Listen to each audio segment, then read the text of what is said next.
An unused government fund intended to pay for presidential elections grew by nearly $8.3 million in April, and the taxpayer-funded money will now sit untouched in a bureaucratic black hole for what could be years or even decades, according to a raw story analysis of U.S. Treasury records.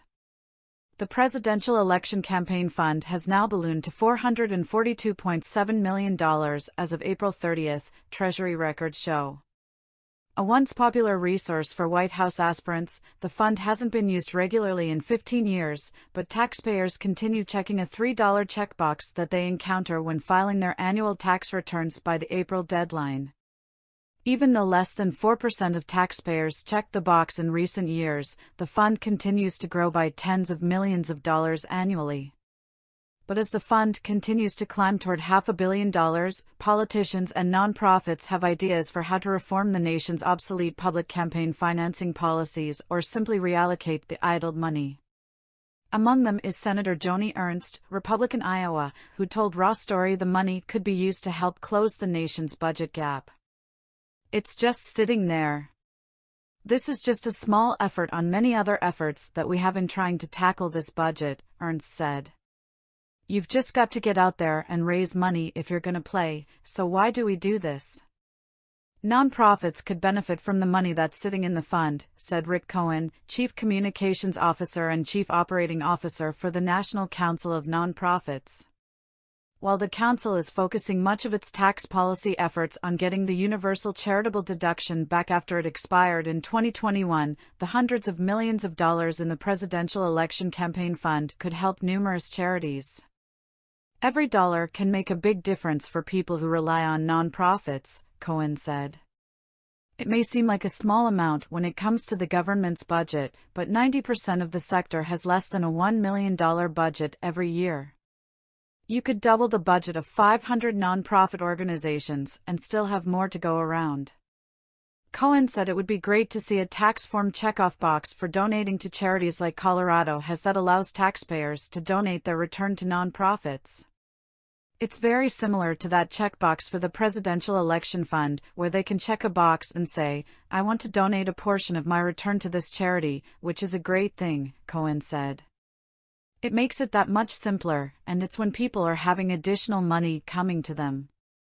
President Barack Obama, as a presidential candidate in 2008, declined to take presidential election campaign fund money, helping to effectively kill the nation's system of publicly financing presidential elections.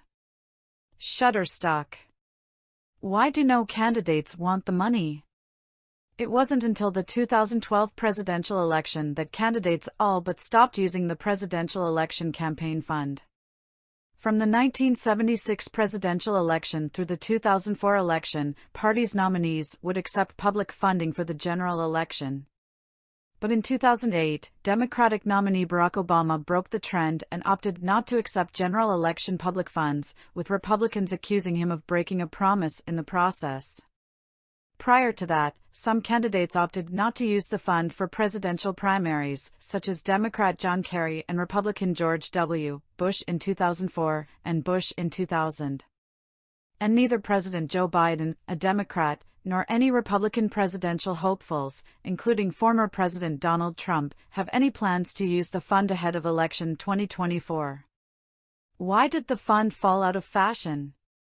The basic reason is the system comes with a spending cap, and those amounts are very small by today's presidential election cost standards, so essentially, if you're a strong candidate, if you know you can raise hundreds of millions of dollars, it would not be a rational choice to participate in the program, said Ian Vandewalker, Senior Counsel for the Brennan Center for Justice's Elections and Government Program. Candidates can raise more and probably need to raise more to be competitive in a campaign. There's also issues about how early the primaries are now, and when the first disbursement is, and whether you run out of primary money before you officially get nominated.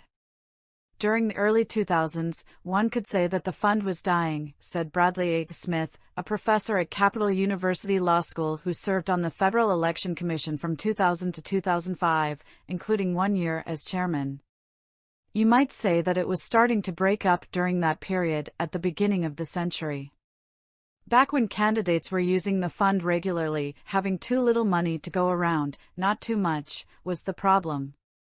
This necessitated candidates to borrow to keep their campaigns afloat until the fund was replenished after tax day, Smith said. The majority of taxpayers have always chosen not to select the $3 checkoff box, but without any major candidate tapping it recently, the fund has now recovered and grown to its $442.7 million balance, its largest balance ever.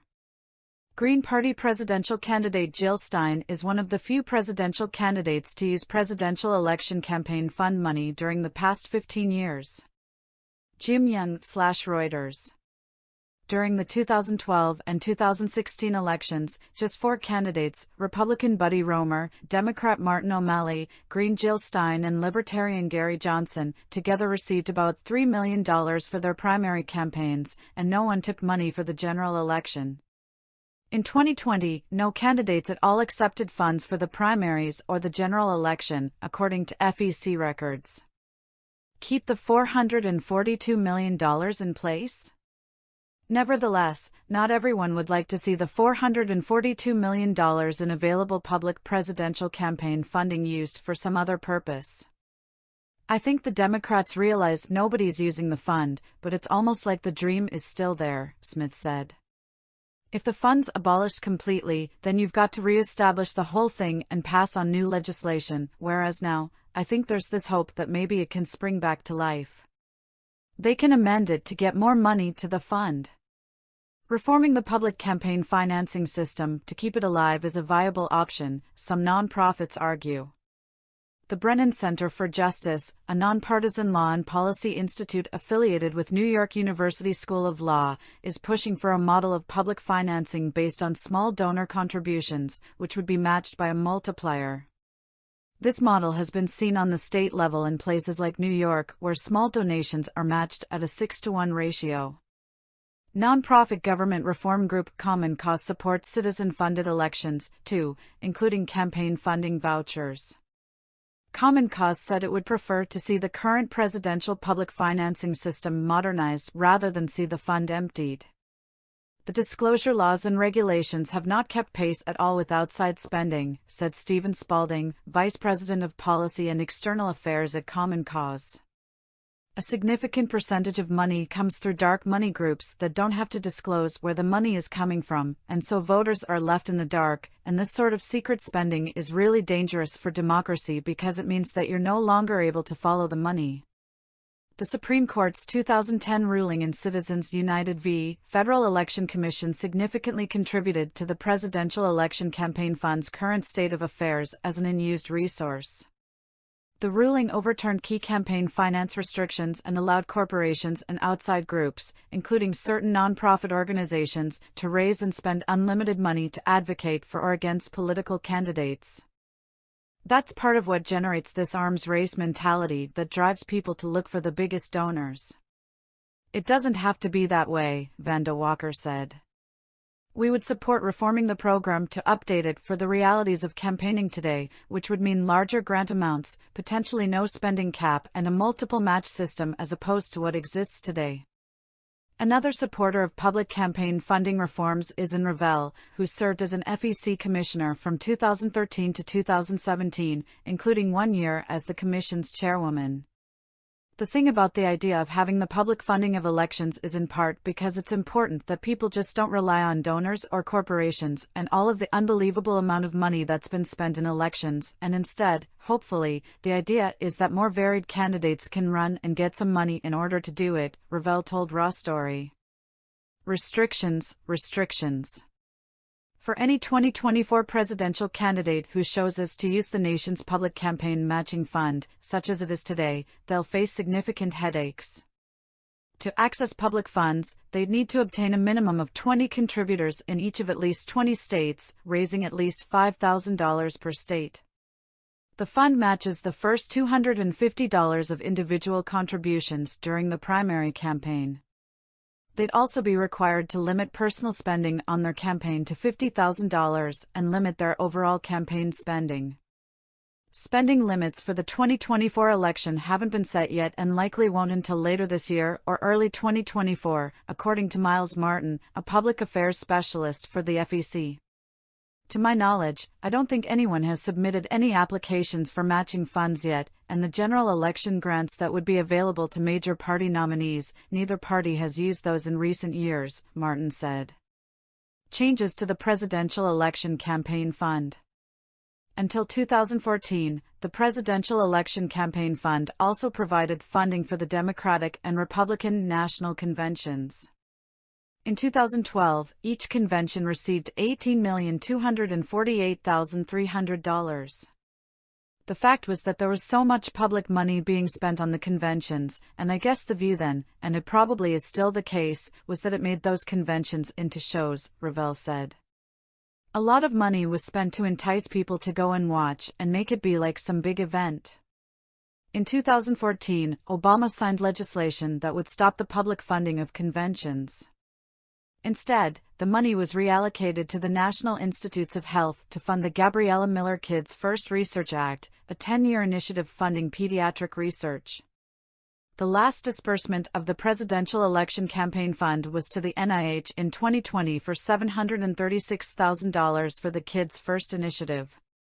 With the funding set to end in 2023, Representative Jennifer Wexton, Democrat Virginia, introduced the Gabriella Miller Kids First Research Act 2.0 in January 2021, which passed the House but didn't pass into law. The act calls for dedicating $25 million annually to the research initiative from 2023 to 2027. Advancing this legislation has been a top priority since I first came to Congress. I'm proud to see our hard work paying off and am eager to continue our efforts to get this bipartisan bill to the President's desk, Wexton said in a press release. Representative Tom Cole, Republican Oklahoma, is one of the bill's 110 co-sponsors, and he also introduced in January 2023 the Strengthen the Pediatric Research Initiative Act that calls for eliminating the Presidential Election Campaign Fund altogether and transferring the remaining funds into pediatric research. There is nothing of greater importance than finding cures for childhood cancers and other deadly diseases, Cole said in a press release. Although Congress has made significant strides throughout the last decade to provide the funding to find these life-saving cures, there is much more work to be done still. I'm proud to introduce the Strengthen the Pediatric Research Initiative Act to redirect this money from political campaigns toward this worthy cause. Spalding, of Common Cause, said he was cynical of the motivations behind the Strengthen the Pediatric Research Initiative Act's call to reallocate the fund. No question that we should be investing in health research, in ending cancer, in making advances in science, that's no question. I think it's a bit of a false choice to say that we have to do one or the other. We can do both. We can repair a presidential public financing system, which worked well for decades, and at the same time, continue to invest in science, Spalding said. Smith, a Republican, said the GOP is angling to repeal the system under the guise of supporting causes most people support, such as helping children or cancer research. It's really a relatively small amount, and it just always strikes me as gimmicky. I think they probably actually hurt support for repealing it. Why not just say we want to repeal this because we don't think it does any good, and we think it's wasting a couple $100 million a year? Smith said. To most people, a couple $100 million sounds like a lot of money. To a U.S. Senator in Washington, a couple $100 million, that's chump change. But to your average citizen out in Omaha, $200 million still sounds like a lot of money. For the 2024 election, where presidential candidates in the primary and general elections are expected to collectively raise billions of dollars, experts agreed that the money is likely to continue sitting in the Presidential Election Campaign Fund and used for any purpose.